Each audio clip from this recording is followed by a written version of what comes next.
Olá, meu nome é Patrícia e esse aqui é o Estante Clássica. Seja muito bem-vindo. Se você é novo por aqui nesse canal, eu falo sobre livros, então se esse é um tema que te interessa, já se inscreve no canal e ativa o sininho para você receber notificação toda vez que eu postar algo novo por aqui. Hoje eu venho falar sobre o que eu li e o que eu assisti no mês de julho. Eu fiz um vídeo, eu acho que deve ter um mês, onde eu falei sobre todas as minhas leituras do primeiro semestre. E eu também falei dos filmes que eu assisti e séries. Só que como a minha lista é muito grande, eu assisti acho que uns 80 filmes, eu não comentei sobre todos eles. Eu comentei sobre aqueles que eu mais gostei e também os que foram decepções, que eu não gostei. E a lista completa eu coloquei lá no Substack. Mas eu fiquei pensando em fazer um vídeo assim por mês para trazer as leituras e os filmes, porque aí não acumula, principalmente os filmes, porque eu até vi, né, comentário né, de alguns inscritos achando uma ideia legal e tudo mais, e eu gosto também de saber, de conhecer às vezes filmes e ver o que a galera tá assistindo e falando. Então eu resolvi fazer esse vídeo. Pode ser que em alguns meses eu não tenha muitas leituras, porque eu tenho o costume de ler às vezes um livro ou dois por mês. Esse mês de agosto, ele foi um mês até atípico, porque eu li de agosto não, perdão, de julho, porque eu li 4 livros no mês de julho, mas realmente é bem atípico, porque no momento eu estou desempregada, né? Então eu tô com mais tempo livre. Inclusive eu sou professora de inglês, eu trabalhei por um tempo no meio corporativo, agora eu resolvi voltar a dar aulas de inglês online.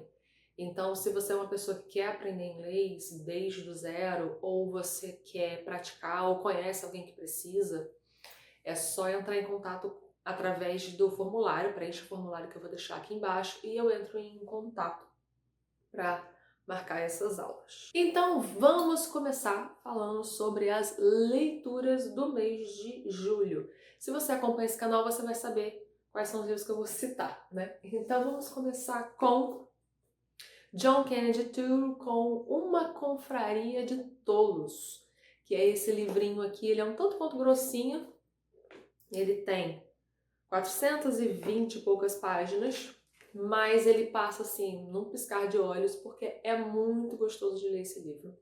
Eu tenho vídeo aqui no canal falando sobre ele.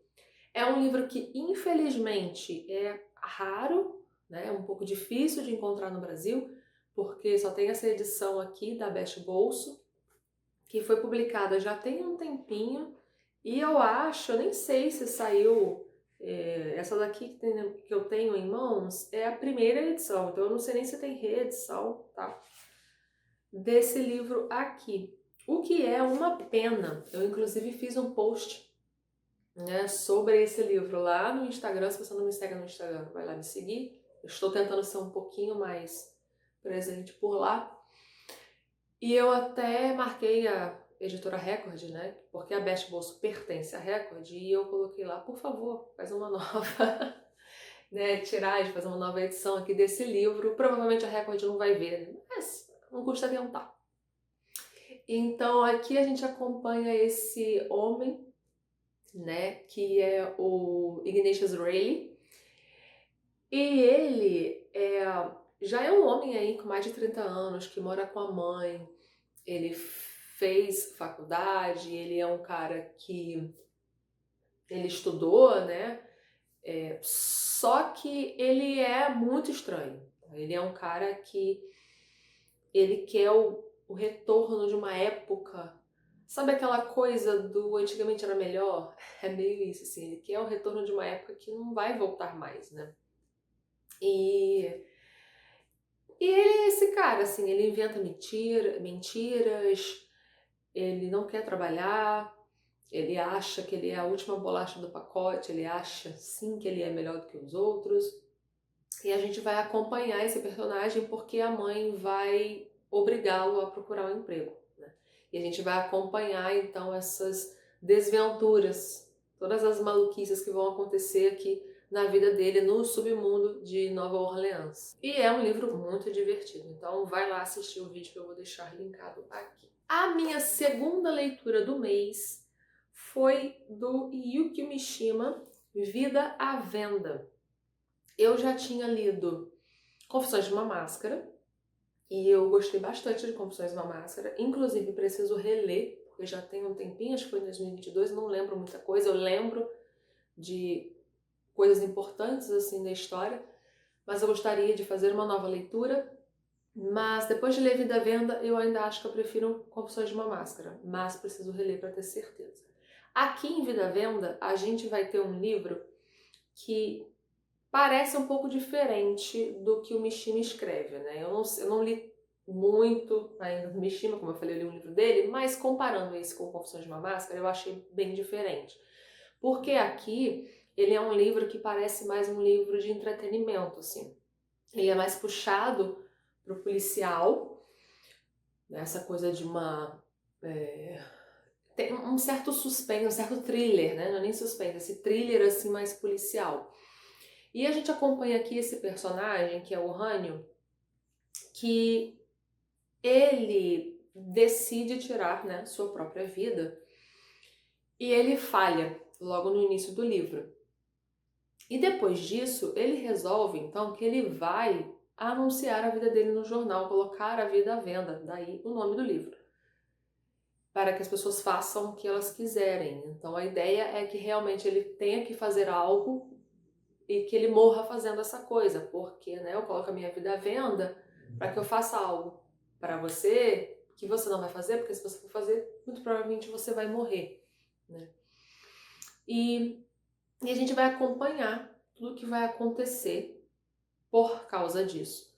Nós iremos conhecer personagens bem esquisitos, essas pessoas que irão comprar a vida do Hanyo, e que cada uma tem um motivo diferente, personalidades bem diferentes, então eu gostei bastante dos personagens. Tem uma coisa meio maluca aqui no livro também, uma certa paranoia, tem um quê também de surrealismo, assim, em algumas cenas, mas eu achei bem interessante.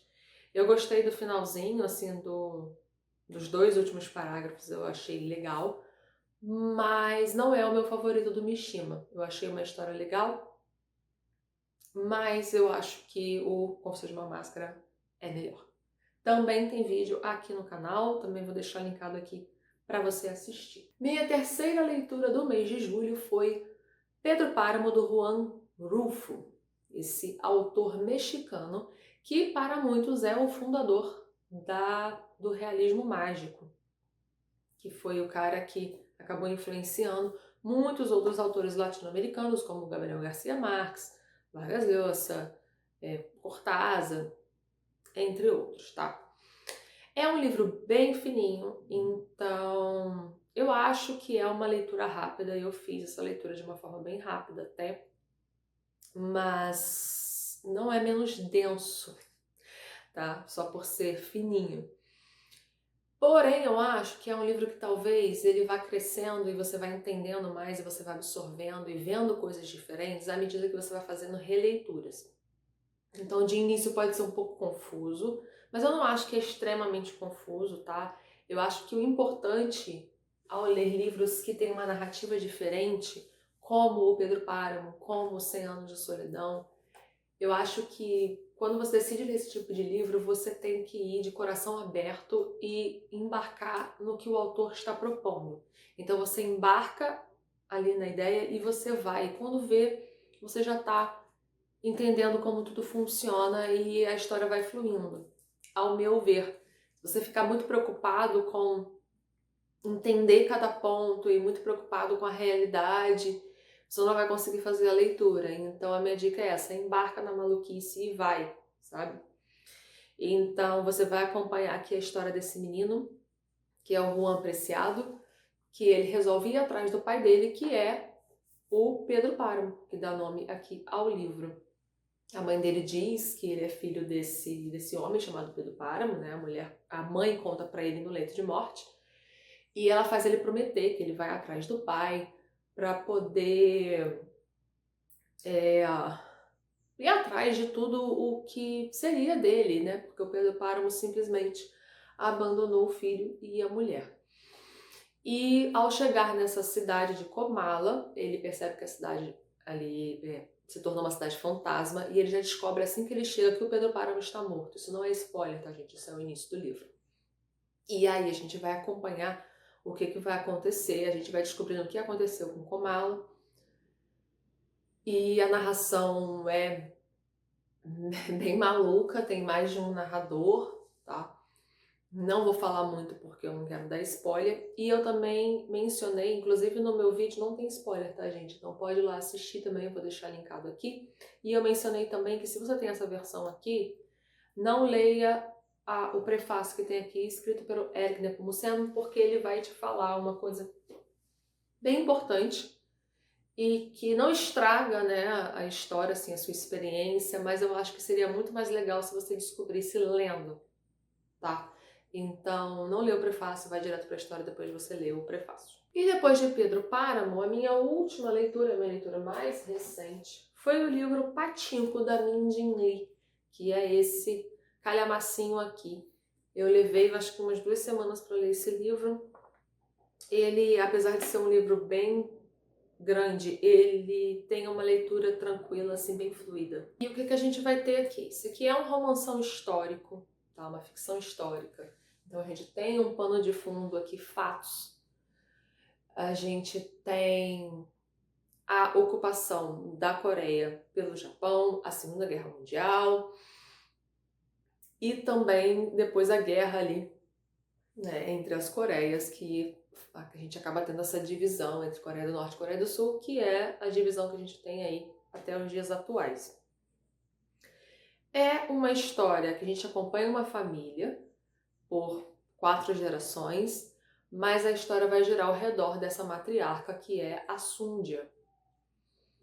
E é um livro interessante, é legal acompanhar e a gente acabar descobrindo mais sobre o que a Coreia passou, tá? Sobre alguns eventos históricos. A Mindy ele fez uma grande pesquisa para escrever esse livro aqui, inclusive ela fala, eu acho que aqui no final ela tem um texto que ela fala o tempo que ela levou para escrever esse livro, e foi bastante tempo, tá?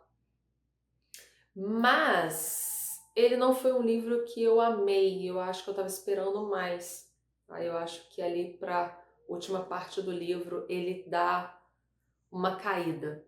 Eu falei melhor também, né, sobre ele no vídeo que eu fiz, que acho que é o meu vídeo mais recente aqui do canal. Eu vou deixar linkado aqui em cima, caso você se interesse. Também não tem spoiler, tá? Eu falo sobre esse livro aqui. Mas é uma boa leitura, uma leitura rápida, uma leitura legal, mas não foi aquele livro assim que me arrebatou. Eu gostaria que fosse. Eu gosto de acompanhar assim histórias de família, mas esse aqui, infelizmente, ele terminou de uma forma fraca. Vamos falar então de assistidos agora? Não tive nenhuma série, acho que eu não assisti nenhuma série, a gente tentou assistir algumas, né? Eu assisti o primeiro episódio aqui em casa do A Casa dos Espíritos. Eu achei interessante, mas eu não continuei.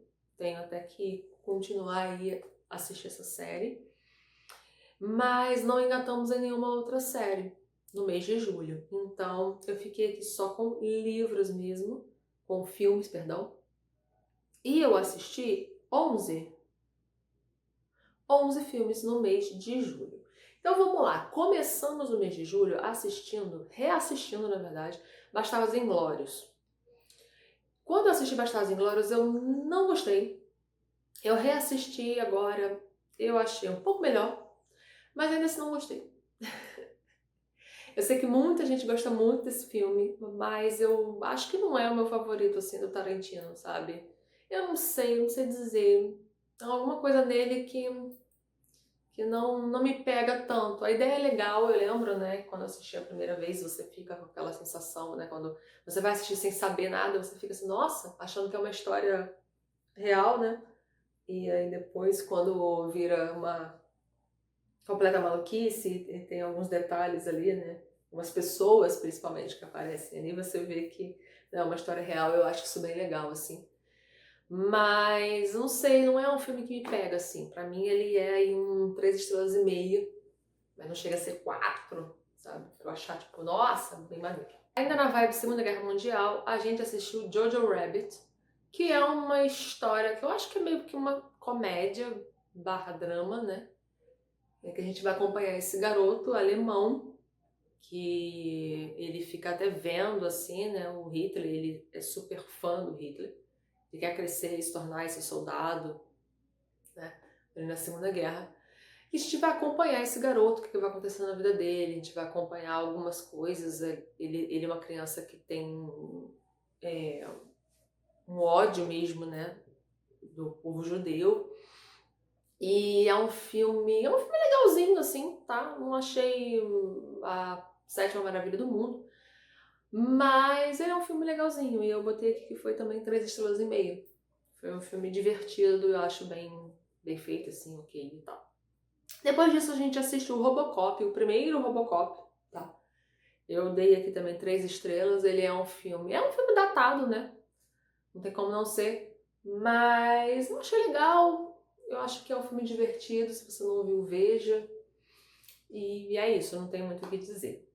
Depois disso, a gente continuou fazendo aí reassistindo os filmes do Paul Thomas Anderson.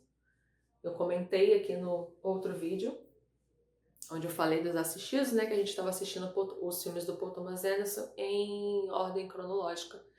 E aí o próximo filme foi o Phantom Thread, que eu não tinha assistido ainda, era o único filme do Paul Thomas Anderson que eu não tinha assistido. E eu dei 4 estrelas. Eu gostei bastante desse filme, mas ele não se tornou um favorito, então... e também eu acho que ele não chega a ser 5 estrelas, na minha opinião. Então eu gosto mais de There Will Be Blood, de Magnolia, então o Phantom Thread, ele vai vir aí atrás. Depois disso, seria o Vice Inerente. Porém, Vice Inerente a gente já assistiu 2 vezes e tá muito recente ainda. Então a gente acabou pulando o Vice Inerente e foi pra Licorice Pizza. E o Licorice Pizza continua sendo meu filme menos favorito, tá? O filme que eu menos gosto do Paul Thomas Anderson. Então eu coloquei aqui 2 estrelas. Ele é um filme que tem uma história interessante, ele é bem executado, mas eu não gosto desse filme. Então ele continua aí lá embaixo. Depois disso a gente assistiu um documentário no YouTube, que é o 100 Years of Ulysses, que é um documentário que fala sobre o James Joyce. Eu vou deixar o link até aqui embaixo, caso você queira assistir.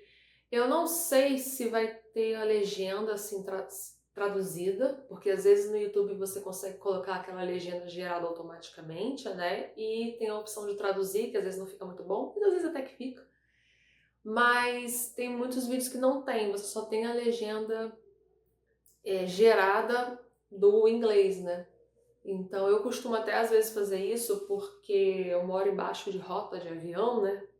Então o avião fica passando toda hora, então eu costumo colocar o vídeo e colocar a legenda gerada em inglês embaixo, porque aí se eu não conseguir ouvir eu leio. Apesar de que também várias vezes parece coisa escrita que não é o que a pessoa falou.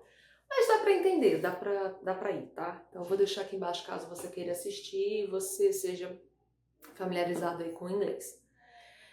Eu dei 3,5 estrelas porque eu não achei tão bom assim, tá?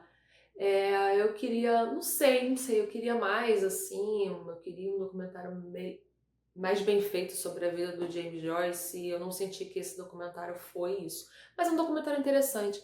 Ele fala muito sobre os livros, então ele vai falar muito sobre Ulisses, né? Porque o nome é 100 Years of Ulysses.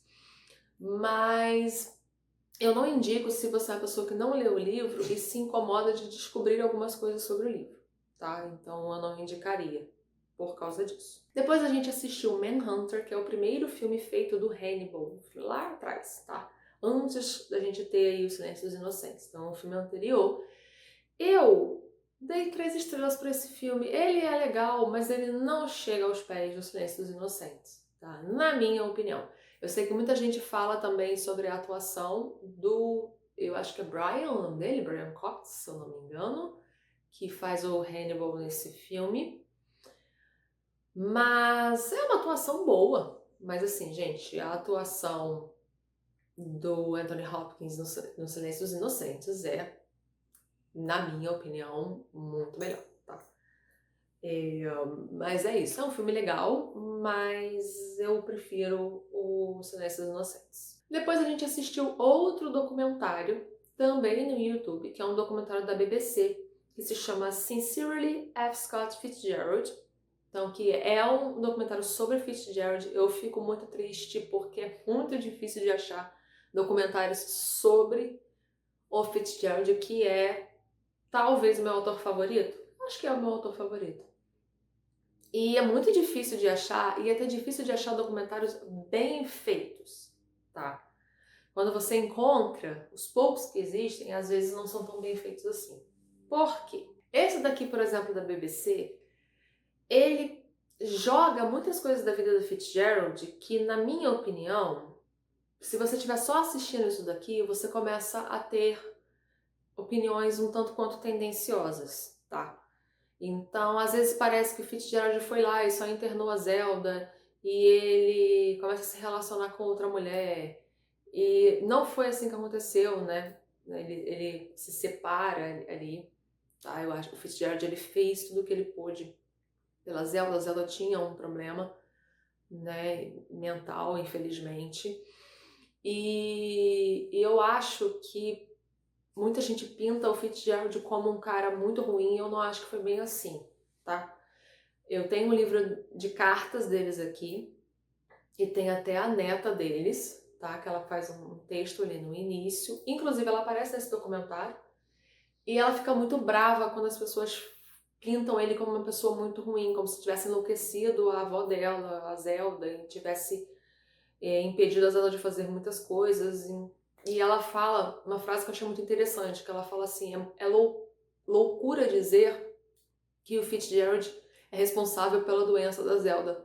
Tanto quanto é loucura dizer que ela foi responsável pelo alcoolismo dele. Então, assim, cada um tinha os seus problemas. Ele tem um problema com o alcoolismo por um motivo e ela já tinha os problemas dela mentais até antes de se casar com o Fitzgerald, né? Então, assim, eu não gosto muito quando pintam ele como uma pessoa, assim, tão ruim, sabe? E aí, nesse documentário, às vezes tem umas coisas que são meio jogadas que fica, sabe? Não gosto. Fica deixando as pessoas que assistem a terem opiniões um pouco tendenciosas. Mas é um documentário ok, assim. E eu acho que só tem legenda em inglês, tá? Não tenho certeza. Mas eu também vou deixar linkado aqui caso você queira assistir. Vou deixar aqui embaixo no box de informações. E aí a gente foi passar um final de semana na casa de um casal de amigos nossos.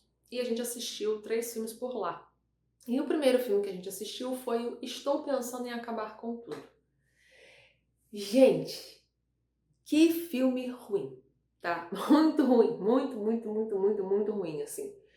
Era um filme que eu já queria assistir já tinha um tempo, o meu marido também, e a gente colocou pra assistir lá e assim, ninguém gostou, tá? Ninguém gostou. Mesmo com a explicação, entendendo todo o filme é ruim, gente. Ruim, sabe? Nossa, dá vontade de morrer, assim. Tem umas conversas, a conversa dos 2 personagens lá principais dentro do carro, as coisas que a mulher fala, e a gente pode até, parece discurso pronto, tem umas falas assim, a gente pode até querer falar assim, ah, tá bom, mas o que ela fala no filme são coisas que é a cabeça do cara que tá inventando, né? Então, mas ainda assim é ruim. Nossa, achei horrível. Eu não sei se você que tá assistindo gostou desse filme, mas assim, gente, terrível, eu não botei estrela nenhuma, porque eu achei, assim, horrível, tá? Depois disso, a gente reassistiu 7 Psicopatas e um Shih Tzu, porque eu queria muito assistir um filme divertido, e eu queria que esse casal de amigos assistisse esse filme, porque eles nunca tinham assistido, tá? Já falei sobre 7 Psicopatas e um Shih Tzu, no outro vídeo. É um filme muito divertido, tá? Ele continua sendo 5 estrelas pra mim. E é isso, gente. O diretor é o Martin McDonagh, tá? Quero assistir tudo. Eu acho que eu já assisti tudo que ele que ele fez, se eu não me engano, tá? E vai ser um filme dele novo agora, em novembro, com o Sam Rockwell. E eu acho que o Woody Harrelson. Posso estar errada, mas é com o Sam Rockwell, tá? E já estou doida pra assistir, quero assistir no cinema. Esse diretor é maravilhoso, tá, gente? Se você não assistiu nada dele, vai procurar e vai assistir. Eu não gosto muito do In Bruges, eu acho um pouco fraco, mas assista, tá? É maravilhoso. 3 Anúncios para um Crime é maravilhoso, também é dele. O 7 Psicopatas e um Shih Tzu. E o último filme que eu reassisti nesse mês de julho, que foi Os Banshees de Inisherin, também é dele. Que é um filme, uma comédia dramática, assim, completamente maluca, tá? De 2 amigos e um amigo, um belo dia, resolve... Ele para de falar com o outro. Tá? E ele não fala por quê, ele para de falar com o outro e o outro fica querendo saber por que ele não fala mais com ele. E a situação vai escalonando, assim, para um nível de maluquice. Você fala assim, gente, o que é isso? E é um filme muito bom, muito bom. Filme sobre a Irlanda, tá? Mais do que sobre esses amigos, é sobre a Irlanda e o conflito ali da Irlanda, essa guerra civil, se eu não me engano, a guerra dentro da Irlanda mesmo, tá? Filmaço, filmaço, tá? Se você não assistiu, assista, porque é muito bom. Bom, gente, é isso. Esses foram os meus livros lidos e os meus filmes assistidos no mês de julho. E você, o que você leu, o que você assistiu? Comenta aqui embaixo e vamos conversar sobre. Se você gostou desse vídeo, deixa o seu like e te vejo no próximo vídeo. Tchau, tchau!